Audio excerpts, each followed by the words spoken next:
2026 নিৰ্বাচন হ'ব আপোনালোকে বিজেপিক হৰুৱাব খোজে বেলেগ ইস্যু লওক ৰাস্তা হোৱা নাই কাজিৰঙাত কৰিডৰৰ কথা কৈছিল কৰিডৰ হোৱা নাই নামৰু ফাৰ্টিলাইজাৰ খুলিম বুলি কৈছিল খোলা নাই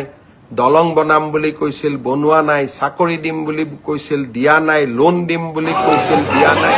বিভিন্ন মৃত্যুক লৈ নিকৃষ্ট ষড়যন্ত্ৰ নকৰিব চৰকাৰ আৰু অসমৰ মুখ্যমন্ত্ৰী আপোনালোকৰ লগত যিদিনাখন মই বিফল হম সিদিনাখন আপোনালোকে মোক শাস্তি দিব কিছুমানে কৈছে যে 26ত ভোট নিদিওঁ হি স্পষ্ট কথা আমি যদি জুবিনক ন্যায় দিব নোৱাৰো আমাক আপোনালোকে কিয় ভোট দিব